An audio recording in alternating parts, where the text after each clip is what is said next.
Yeah. Easy everything. You never been there? You never been to Long Beach Island? I used to go when I was a kid. What part? No, you went to Duels Pond, you didn't go to Long Beach. When I was 12, I used to hitchhike. 659, that's sounds good. Wait, beach haven, is that?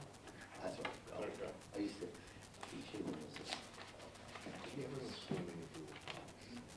we rafted and stuff. Swimming. All right, let's call the meeting to order. Stand for the pledge of allegiance. I pledge allegiance to the flag of the United States of America and to the republic for which it stands, one nation, under God, indivisible, with liberty and justice for all.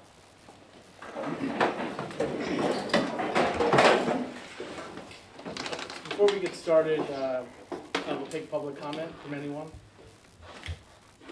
Okay, that being said, first let me start off by thanking the mayor, members of the town board, the village trustees, Chief Big, and Bill Horton from the Windsor EMS for joining us tonight to answer any questions that the public might have about our decision to change ambulance service providers.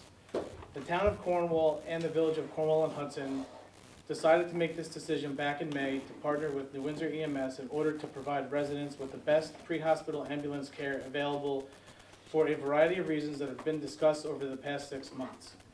The purpose of tonight's meeting is forward-looking and is to update the residents on the transition from COVAC to Cornwall EMS operated by New Windsor EMS starting July 1st. So currently, just to provide a brief update on where we are, COVAC is currently scheduled to vacate the building on June 30th with New Windsor EMS taking over. Starting July 1st, New Windsor will begin providing both ALS and BLS service to the residents in the town and the village. The town and the village have been working very closely with New Windsor EMS, as well as current COVAC board members and longtime members of COVAC to make sure that the transition goes smoothly. COVAC will be transferring the certificate of need to New Windsor EMS, as well as Rig 326, an ambulance, and some other equipment. The medical files will be transferred to New Windsor EMS. There are still some details that need to be worked out, but we expect those details to be worked out in short order. In terms of moving forward, I first want to thank the current and former members of COVAC for their service to Cornwall for many decades. It is my sincere hope that many members and paid staff will continue to serve our community by riding with Cornwall EMS. Chief Big and Bill Horton from New Windsor EMS are here tonight to answer any operations-related questions related to the new partnership. I yield to the mayor for any remarks and comments before we get underway. I think the supervisor captured everything that needed to be said. We're not here tonight to do any relitigation of what the town council and the village board have elected to do. Really tonight is about, as the supervisor mentioned, the transition, which is important to us.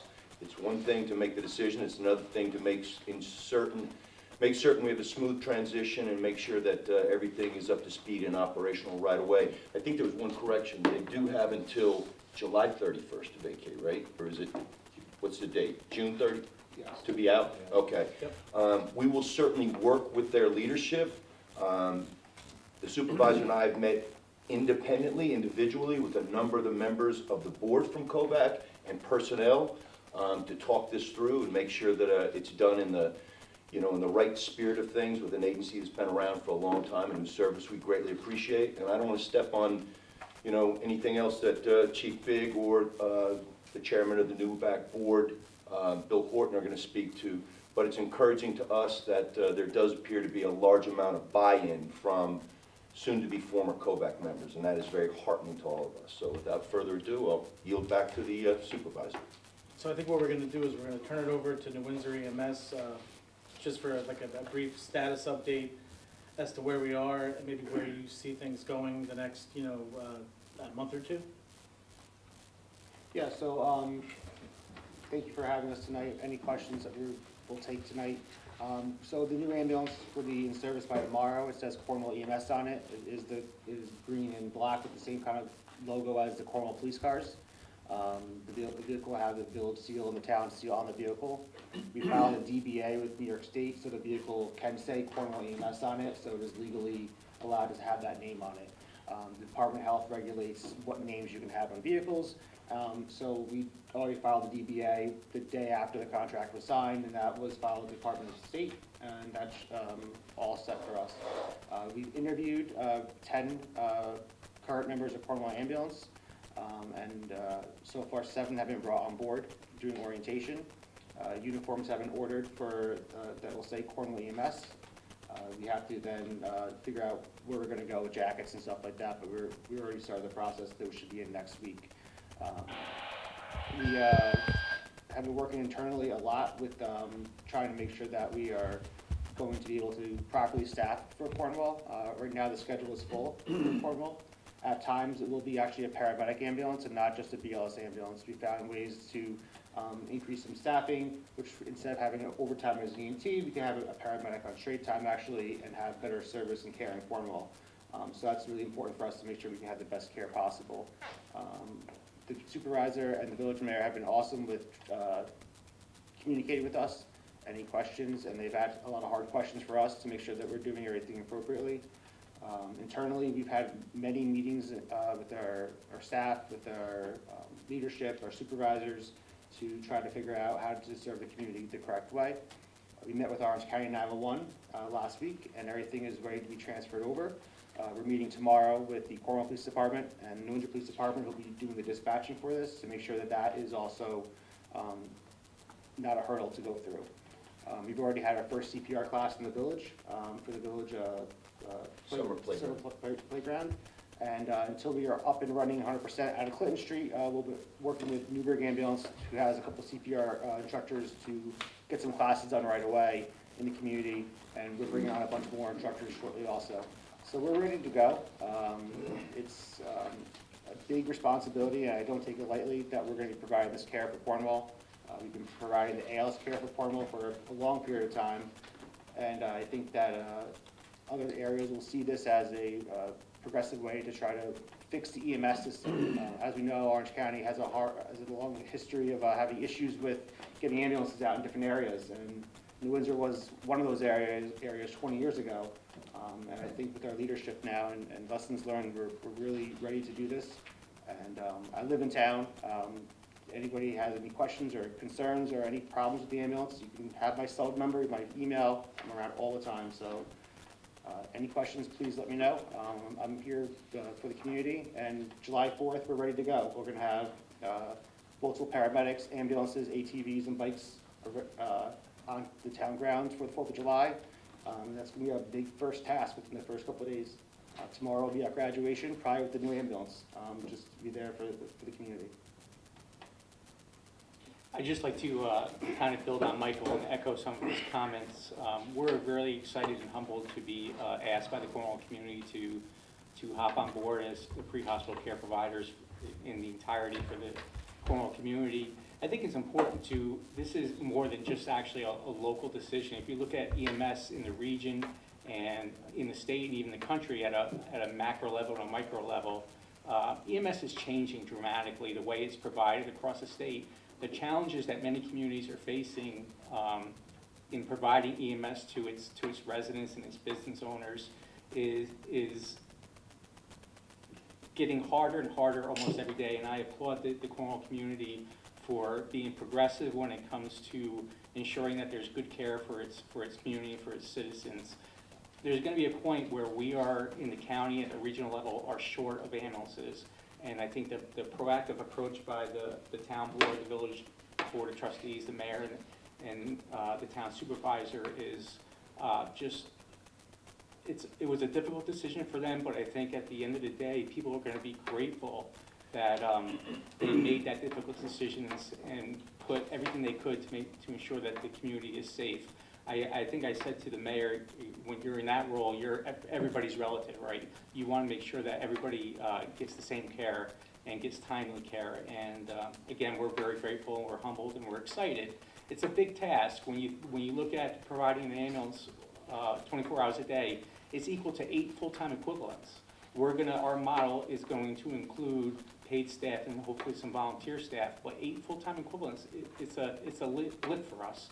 But we're excited, we're up to it, and we look forward to doing it. If I can say one thing, I think one of the important things was shortly after the boards made the decision, the supervisor and I traveled to New Windsor to get a walkthrough of the space over there. And it is exactly what I know I was looking for in regards to how an ambulance service, how an EMS service should look. And I understand that, looks are not everything, but there's stuff below the surface.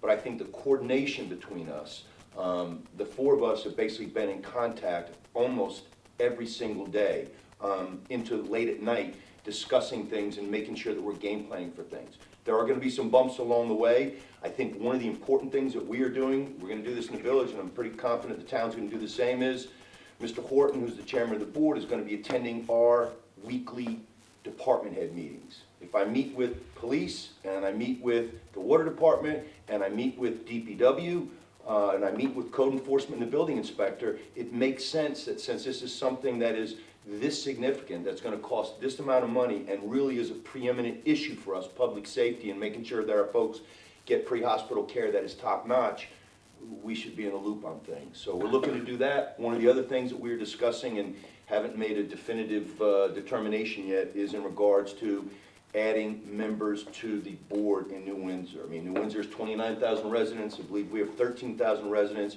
Something would give us a balance. New Windsor is amenable to that, which highlights their transparency, which is important to us.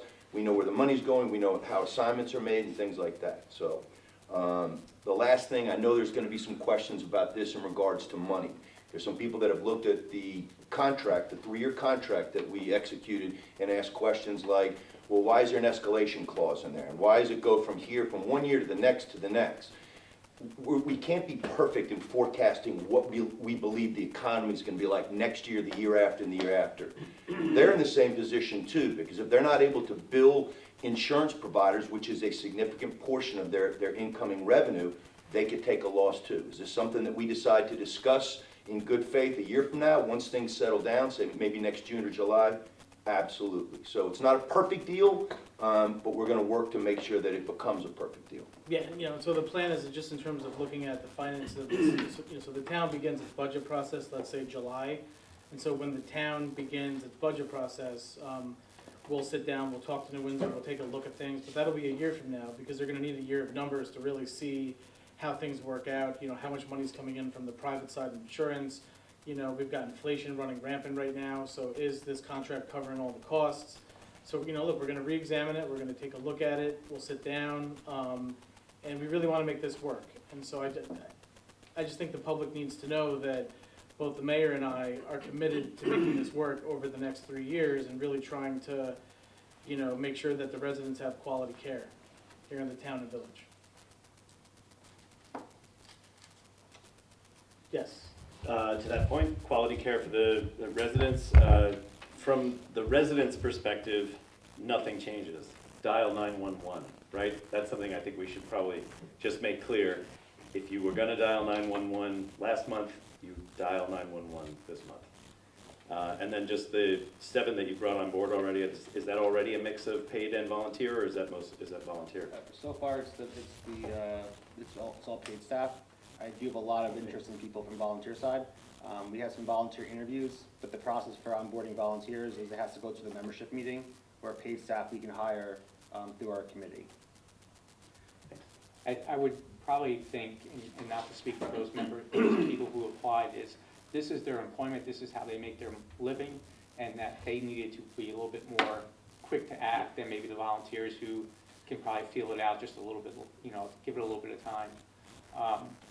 And just to echo on the town supervisor's comments, it's very costly to provide the ambulance or the ALS care. Our medicine costs are going up dramatically. In fact, when we initiate ALS care and administer medicines, many times the cost for us to replace those medicines far outweigh just the cost of the call that we can bill. That doesn't include the cost of the ambulance, the cost of the staff, and all the other incidentals. So our costs are rising dramatically. Our insurance, we pay for health insurance for our employees, that's going up just like everybody else. Nobody's immune to the inflation that we're seeing, and it's right now we talk about it almost every day about what things are costing us to how to provide service, and that's just in New Windsor. and now we're adding on, you know, the extra work in Cornwall. We're gonna make it work, but it's an effort and it's a challenge. I got a few questions. On the ambulance, are we gonna be, is our rigs and our people that are stationed here in our house gonna be distinctive from NUVAC? The uniform says Cornwall Emergency Medical Services. What about the rigs? The ambulance says Cornwall EMS on it, Okay. as operated by New Windsor EMS, and it's the same colors, it's green and black. It looks kind of like ours, but it's different. Yeah. But it says in big letters, Cornwall EMS on the side of the truck. The Very biggest good. part of it is Cornwall EMS. But because we are the operating authority, we have to have our name on it by law. Gotcha. Oh, I don't have any problem with that. Second question, is it a possibility that we would bring back a billing district, or, similar to the fire district? Is So that let a me, possibility? let me just answer that. So, that would have to be at the town level. Right now, the way we tax for this, it's via the general fund, and that includes village residents. So, the plan is to look to reestablish an ambulance district at some point this year. So the town board will be taking that up, July, August, we'll be looking to get it in place, sometime later this year. So as professionals, you got, from what you people see out there, I mean, do you feel that that's the best way to go? I would like to get a couple months of data, to be honest with you, Okay. before we look at that. The way EMS is paid for right now, it's just, there's multiple different models across the state. Some are working, some are not. And when we talk about the challenges of EMS, it's not just the old-time ambulance corps that are struggling hiring staff. I don't think there's very many completely 100% volunteer ambulance corps Very few. left. The commercial services are struggling. Many of them are on a razor-thin margin when it comes to meeting their costs, and they are struggling. Just for retrospect, I joined the Windsor Ambulance 34 years ago as an EMT. You could not find a place to ride on the ambulance. There was no available shifts, and there was 4 people on every day and every night. You couldn't. I remember asking, "Can I ride your Friday night?" No. And you finally got a spot. You bid a spot. You got it. Now we struggle in the Windsor to get our volunteers to meet their hours. It's a struggle across the country. It's a struggle at the, like I said, the micro level and the macro level. And I think we should probably really assess the data over the next several months and see how the best bang for the buck for the Cornwall community. Can one of you give a quick dump on how do you handle that with folks that are not meeting the hours? What is the process? I know it's in your SOP, but can you explain how you deal with it? I had that was part of the next question. Well, no, my next question, not to step on you, Jim, was No, just but- what are the volunteer qualifications? I come off the street right now and I wanna be able, what do I have to do? Do I have to do a lot before I even get on the ambulance? So, Say I'm CPR qualified. yep, so you would submit your application, everything's done electronically through us, or you can use paper. You'll be contacted usually within 24 hours of your application being submitted to say, hey, we got your application. From that point, you'll be contacted for an interview within 7 days. The committee will kind of go over the responsibilities. It's 24 hours a month. You have to meet certain requirements. The volunteers in New Windsor have to be housed in quarters, and we expect the people in Cornwall to be housed in quarters. If you need an ambulance, it should be there within 5 to 6 minutes. So you would then be voted in. You would go through an orientation process and do all your online bloodborne pathogen, sexual harassment, all those mandatory classes. You'd be assigned a preceptor in which you do 4 shifts with them. Each week is a different set of skills. After that is all done, you'll have an evaluation to make sure you're kind of competent in using the stretcher, stair chair, and everything else. You'll become a observer, a riding member as a third, do a bunch of calls. From that point on, we'll say, listen, you know where everything is, how to use everything else, let's do driver training. You'll take an EVOC or SEVO class, have to do at least 10 emergency calls with another provider. And then from that point, we become a clear driver, go to EMT class, and all that is free. So you have to do your hours per month. If you do your hours, the agency provides AFLAC for you as a perk. And each month that you get your hours, there's a points program, so you get gas cards, certain things like that. But we hold the volunteers as the same level as the paid staff. You have to. If you're trusting someone's life, you have to do that. So we hold that very near and dear to us. You have to be the same level as if you're paid volunteer, no matter who you are in that ambulance, you need to look right. For example, somebody didn't look great the first shift, we sent them home. Listen, you have to look the right, you have to be ready for your shift.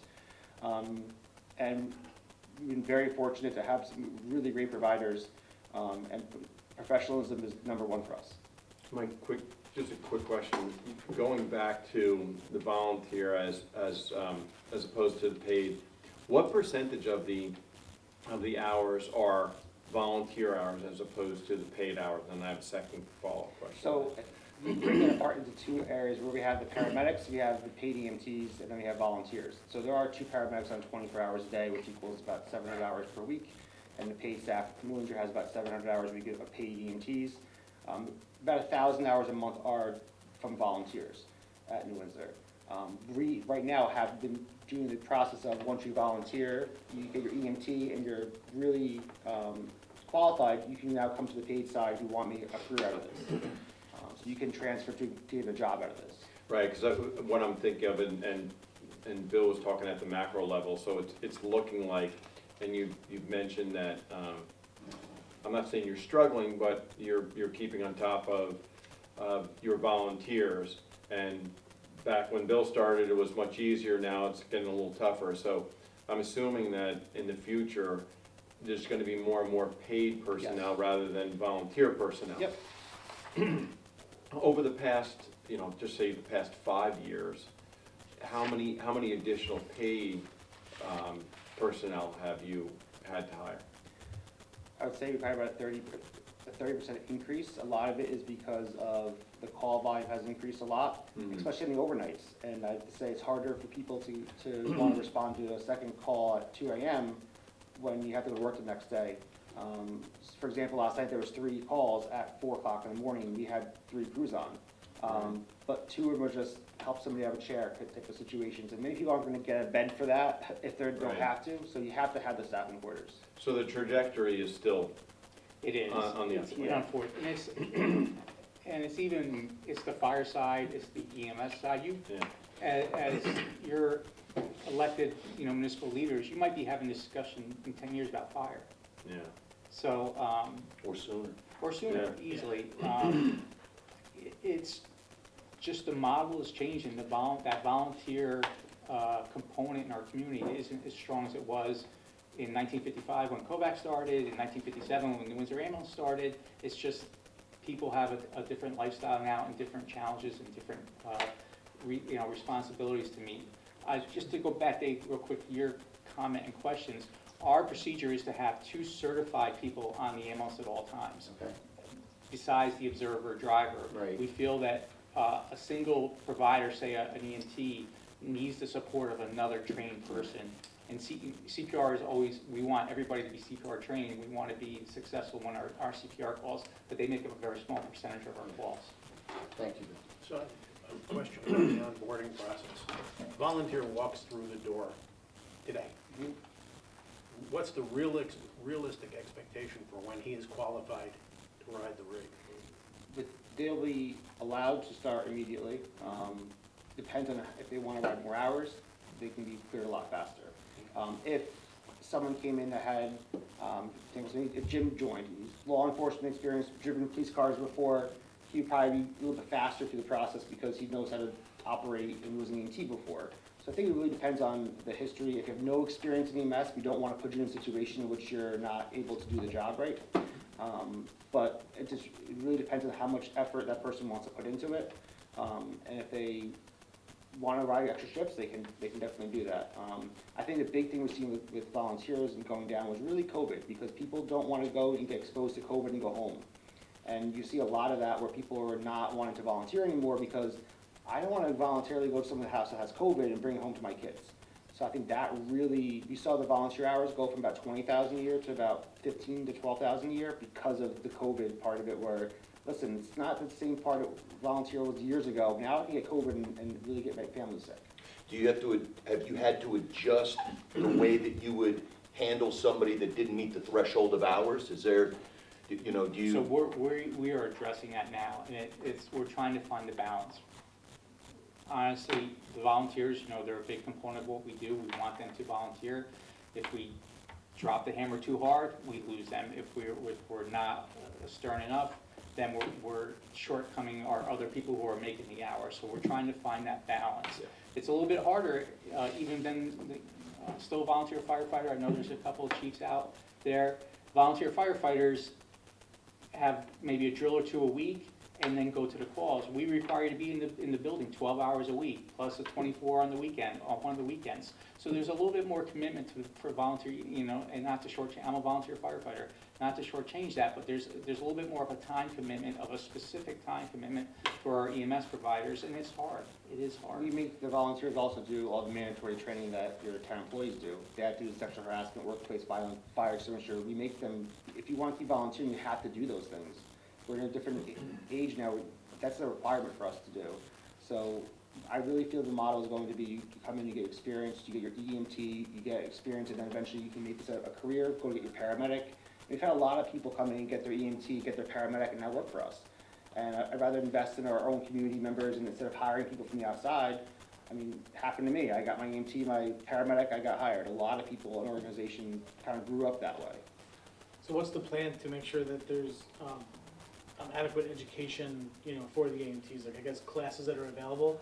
You're going to be doing this in-house, or is there programs in Orange County Community College? How do you foresee? We've discussed actually doing our own training academy internally. All our EMT recertifications are done web-based now, so you can do everything online. We are working on doing everything, a lot of web-based stuff, followed up by practical and skill stuff. We are teamed up with Upstate Community College and Western Community College, where you can go get your paramedic and do your ride time with us. We do have students with us. And we only allow students who are part of the community who want to be involved with our organization. So if you want to get your paramedic and you live in Cornwall or New Windsor, you can do your ride time here. And for example, there was a cardiac arrest this morning. There was 3 ambulances and 4 paramedics there in New Windsor. That's the kind of system you get. There was an accident today at 32 in Quaker. We had 3 New Windsor ambulances there within 5 minutes. You're getting a lot of resources. Now, you have that one Cornwall ambulance in town, but you now have access to those 2 or 3 other New Windsor ambulances in town, and the paramedics and everything else. So we have 5, we'll have 6 ambulances soon, and we've never missed a call since I've been there. We've always been able to get every single ambulance to the scene. The only time we called mutual aid is when we ran out of ambulances.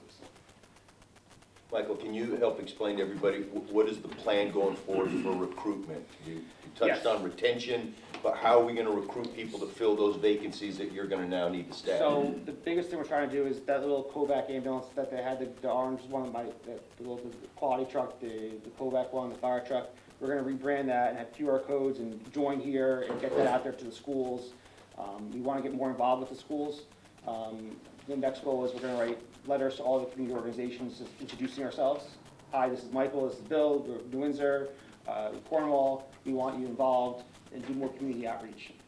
Cornwall is a very close community, where New Windsor's a very large area. Cornwall has that downtown area where we feel like during the sidewalk sale, we can get out to the public. And I know a lot of people have reached out already wanting to join. The day we signed the contract, I was out getting a farmer's market, and someone walked up to me and she's like, I want to be part of this. So, and I had a card with a QR code, she scanned it, the application's online. And the application was sent to our office within 10 minutes. She was interviewed a couple of days later for a volunteer. Great. So we're trying to use technology to try to make things easier. Most everything we do is web-based. Our schedule's web-based, our online documentation's web-based. Everything we do is smartphone capable. So trying to get that way with using internet such as Instagram to recruit. People aren't reading newspapers as much as they were. The younger generation wants to see it ad on Instagram. Okay. So when it comes to dispatch, are there any changes that you could see us making with dispatch? Yes.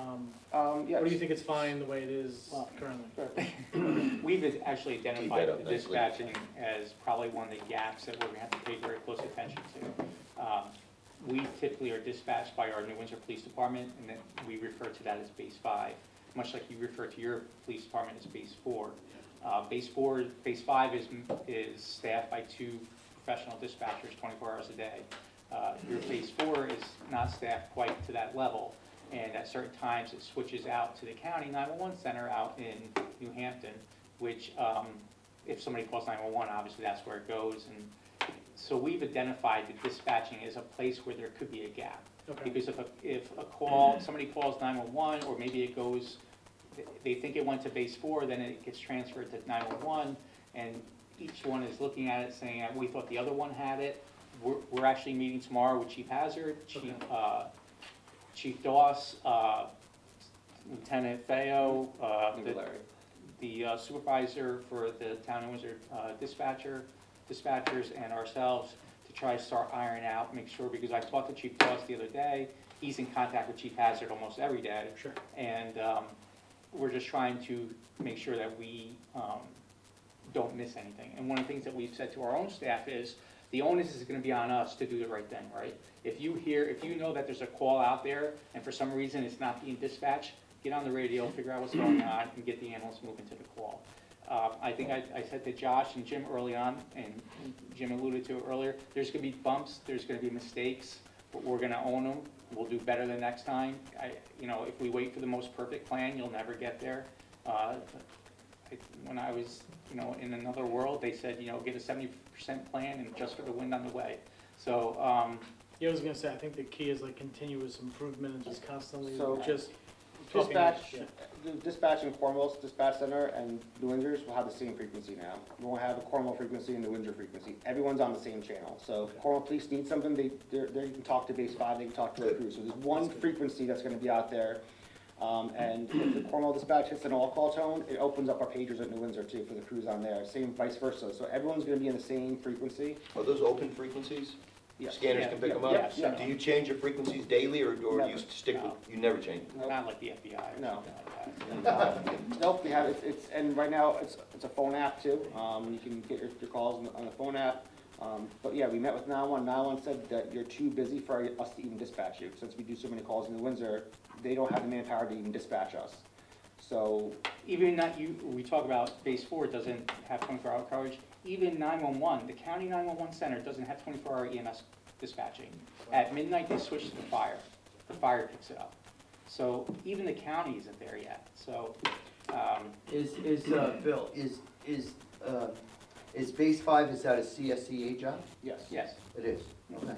So, it's a civil service position. Yeah. They take a test. In fact, they're waiting for a list right now from civil service to county so they can hire another person. so at base 5 right now, how many people are employed as dispatchers? There's 2 on 24 hours a day. So I think There's only 2? There's 2 dispatchers. they're on. Oh, well, 2, yeah. there's How many probably- total? Don't 9? Full-time dispatchers. Yeah, and then they have a bunch of part-timers. as And well. they're doing EMS and police Yes. and fire? Yes. Okay. Base 4 used to be staffed 24 hours a day. A lot of people still call 8100 at nighttime, but it gets transferred to 911. So since you're a former Cornwall guy, and Bill, you worked in Cornwall, what is your gut, both of you, in regards to whether or not we should go back to a 24/7 dispatch That was system? my first job in my life, was working in base 4. Joe Ward taught me how to be a dispatcher. He always said, you could always say why you did something as a dispatcher, why you never sent somebody. And I remember someone called one night, it was 2 o'clock in the morning, they said, oh my God, there's a serious car accident, someone got thrown out of the vehicle, and they're by the Baker Rock. And I knew exactly where that was, Middle Springs Road and Angola Road. Now one would have no clue where that is. Hey, there's a bad crash in front of Quality, now one's go, I don't know where that is. I mean, someone's drowning in Rings Pond, they'd be like looking up and now one's going, I don't know where Rings Pond is. Base 4 knows that, base 5 knows that. I mean, that's kind of the community part. It does cost more money, but listen, when I have a problem, I call 8100. I would explore, and, definitely outside of my lane, but I would explore, and I'm a big consolidation person. I don't think arbitrary boundaries of towns and villages and the different color ambulances should say, you're gonna get the ambulance on this side of the line, but you're right here, so you gotta wait for the ambulance coming from the other side of Josh's seat. Kind of ridiculous, right? I think maybe dispatching is the same thing, and maybe New Windsor and Cornwall should explore combining services. Certainly something to I talk think, to I leadership in think, New Windsor. Yeah. I think consolidation of services and sharing the burden is something that we all have to address. New Windsor Ambulance is too busy, but doesn't do enough calls we want to provide, 5 units a day. We can't afford to do that. all right? But maybe working with Cornwall, we get closer. And maybe down the road, you'll see us, you know, as our team here, maybe we expand someplace else, because we gotta find the right size. Too big is no good, but too small is deathly. So that's where we are right now.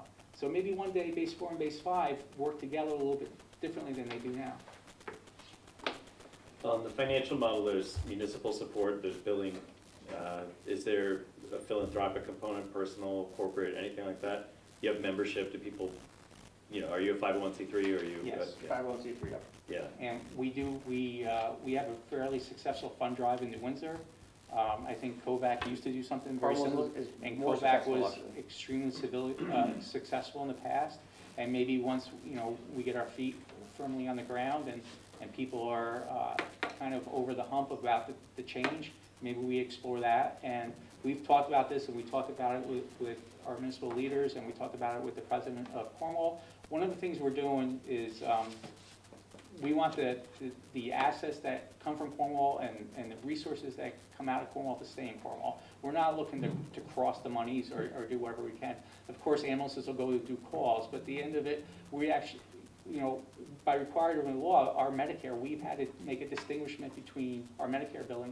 We have to distinguish between the Cornwall billing and the New Windsor billing. So we're going to work very hard to ensure that, you know, what comes from Cornwall stays in Cornwall, and what's in New Windsor, and not to blur those lines too much. I think, you know, we're going to share the services, but we're certainly not going to give this perception that, you know, New Windsor's supporting Cornwall or Cornwall supporting New Windsor. We even went to the fact that we have a Cornwall PO box now for Cornwall EMS. So if you want to send donations, you can send to Cornwall EMS. And we have a bank account that's just going to be for those donations from Cornwall. So you can at least accounting-wise know where the funds are coming from. We have a paid bookkeeper.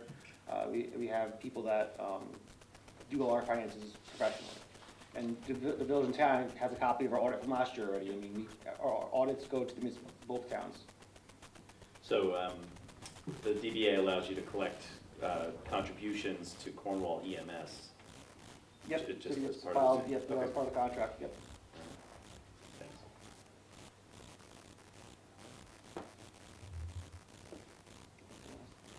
Is there any questions from the public? Sure, so that was the lead-in. The current 501c3 and the other assets of Kovac, I heard they're turning over one ambulance. They have a multitude of other assets, and I'm wondering where those are, what you're doing to recoup those, and account for those. Sure, so let me handle that. So, yes, you are correct, one ambulance is coming over. They do have 2 vehicles left. There will be assets that are left as well, and so according to New York State nonprofit law, those assets either have to be turned over to another nonprofit or go back to the state AG's office. It is the town's intent to basically, you know, let's say they were to sell any of those assets, we would ask that that Kovac turn back those assets back to the town or to New Windsor, with the intent that those resources get put back into the building and that stays in Cornwall. We don't think that any of those assets should go back to New York State. I mean, the taxpayers and the residents over years have, you know, they have, you know, basically paid for these services, and so this should belong to the town of Cornwall. One thing that we will be doing over the next week, we're going to be doing a thorough walkthrough of the building to make sure that if there are any damages, if there are any things that need to be repaired, that we will make sure that we recoup, you know, any funds that are available to fix those issues. In terms of whether or not they turn over the assets to New York State, we can ask them to do that, but we can compel them to do that. But we are, and I guess I would ask council on this. I'm not sure what exactly we are allowed to do in terms of, you know, going to court to try to force them to turn any remaining assets over. I mean, we're certainly going to do what we're allowed to do, and Yeah, I think it could be something to explore, but of course, you know, be a cost benefit analysis too. Are the assets really enough to fight it out in court?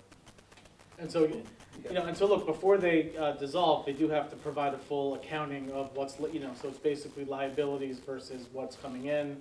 They've got to account for all of those, including any claims that the town of Cornwall may have against their assets.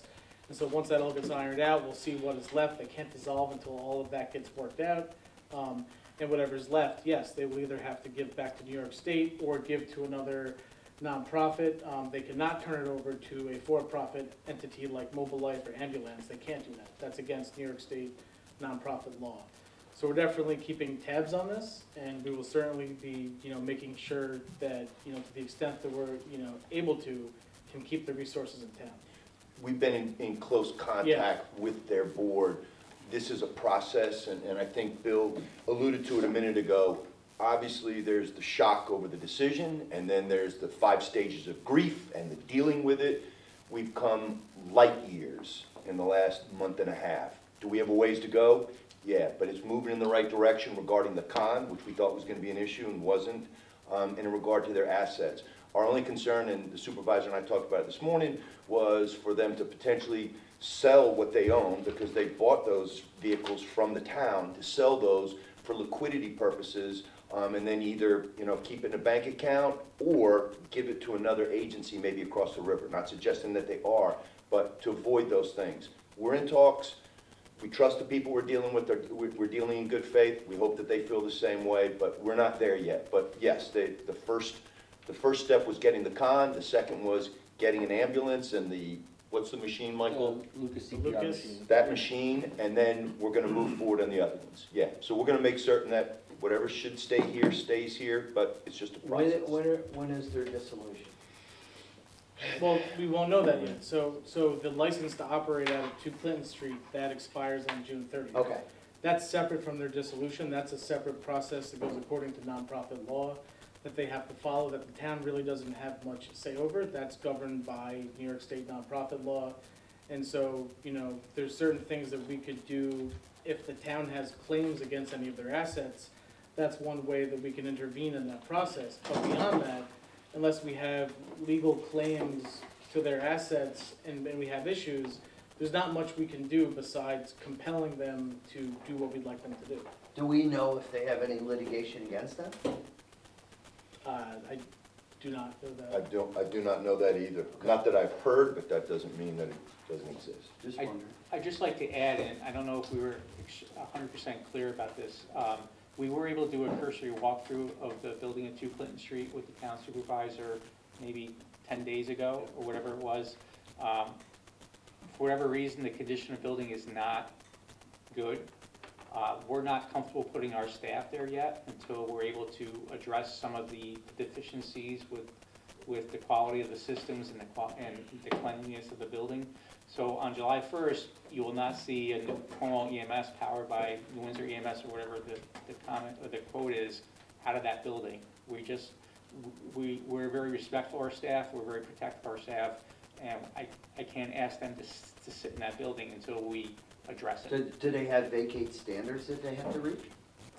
Yeah, it's, I would- according to Broom the, clean, contract, it's broom clean. And then we go in there and we'll take a look at everything, and if there's any damages, we'll issue a notice of claim, against their assets, and before they can dissolve, they'll have to meet those. But really, the thing is, that we have to let this process play out, we have to let them vacate, then we can go through and we can take a look. We kind of know what was there before, and now we're gonna see what's there after, and there's just a process that has to play out. I mean, we're not casting blame Yeah. about the quality of the building. It is what it is, and we're moving forward, but until we can, as a team, as a group, get the building in some form or fashion livable, we're gonna be working out of either New Windsor, or maybe we can partner with Chief Hines and Chief Trainer about putting an ambulance in front of the building for a day. Whatever we can do to make it work, but I want to be very clear that on July 1st, you're not gonna have our staff sitting in that building. And it's unfortunate, and I'm sorry to say it like that, but that's just the way it is. So I guess, to continue that question, their 501c3 is going away? Yes, their plan is to dissolve. Once they dissolve, they would lose Yeah, that.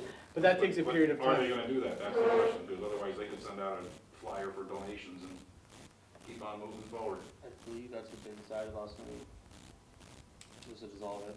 No, that's okay. That's the member screen last night. Well, yes, they did vote to dissolve, but that's beyond our control, that's subject to New York State nonprofit law, and so they can't dissolve until, I think there's a period of time they have to wait to see if there's any, billing and any, liabilities they have that has to be worked out, so it's just gonna be that they have to follow this process, so as far as them continuing to operate, if they turn their, I'm not sure how it's gonna work with the turnover of the con. I don't know if that's immediate, if that's upon dissolution. So, I can speak to the. Yeah, can you mind- Yeah, so it's certificate of need for Cornwall is gonna have to go for a TOA, transfer of authority. So what will happen is the state will do a fitness and competency if they wanna transfer to New Windsor, which I think your fitness and Department of Health competency. Yeah. makes that determination. It'll go to the Hudson Valley, REMAC, and REMSCO. I sit in that committee also, and it goes to the Transportation Committee that says, all right, well, XYZ service wants to transfer authority of the CON to XYZ, and is there any objections, well, how's it gonna operate, and it's usually done without any issues at all. As long as the person receiving it is able to provide the service, it's done. That meeting, it won't be able to happen until the next meeting, which is in September, which is a transfer of authority. But Keep the in mind that provisional- we have a temporary CON for Cornwall now, that's how we operate with our ALS. And that order was reviewed and deemed sufficient for us to continue to expand our services to the BLS. Chief, does that answer your question, more or less? Well, I think he wants to know if they're gonna be able to Path there, right? continue to I see operate. issues with it. Look, I don't know if they're gonna have the staff to be able to continue to operate, and they're gonna have nowhere to operate from. And Yeah. I, Day one, we have Yeah. their most active member, and one of their most active employees is working the Cornwall truck the first day. That was the only right to have their most active people be the face of the first ambulance that says Cornwall on EMS. So we have the majority of their most active staff already on board and did orientation this week.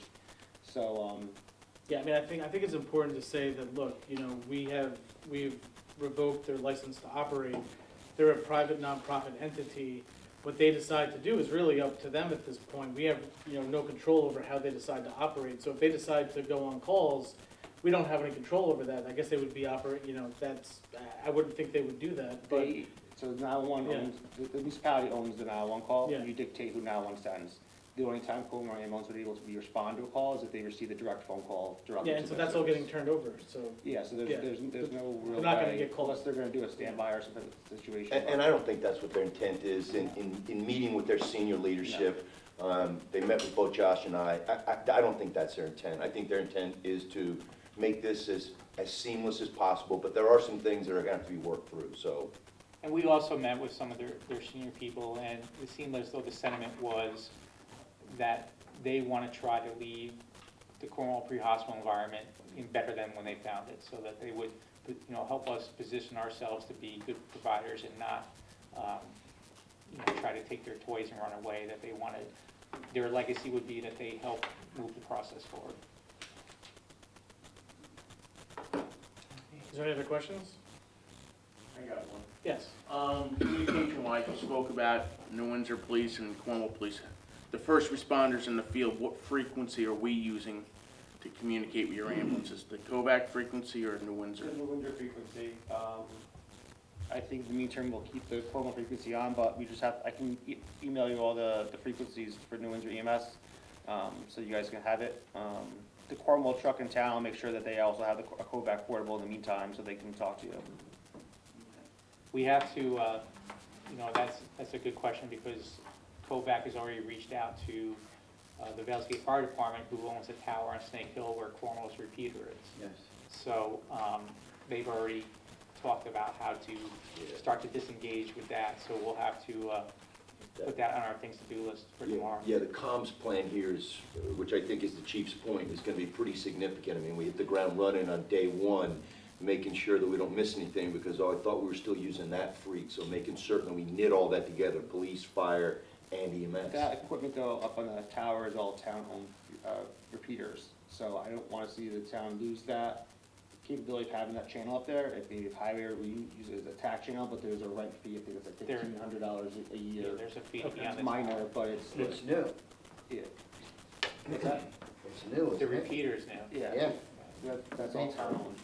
So, quick question, just from Chief, Do you guys connect with the medics coming into the village via radio? We haven't had a need to, Okay. but I think we may have your main frequency already programmed in. So that would be the one that we use on day one. Yeah. Is there any other questions from the public, board members?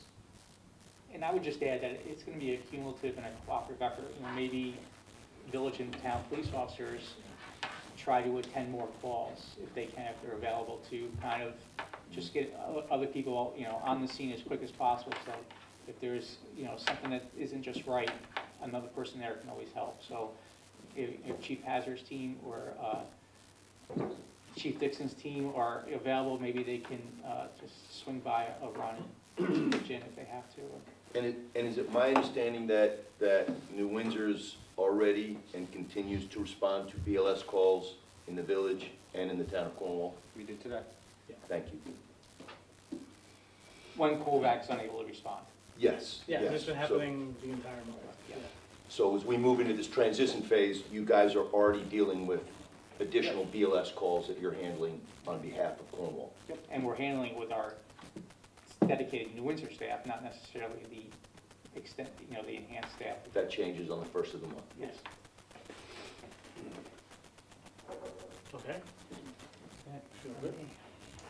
All right, so I will make well. We're actually open. Yeah, I don't even know that we have. It's not a meeting. Yeah, we don't Public perform on the information village session. side. So, all right, so I'll just adjourn the meeting if there's no further questions or comments. Thanks everyone for coming, and looking forward to a good partnership moving forward. Thank you. Thanks, everyone. Thank you.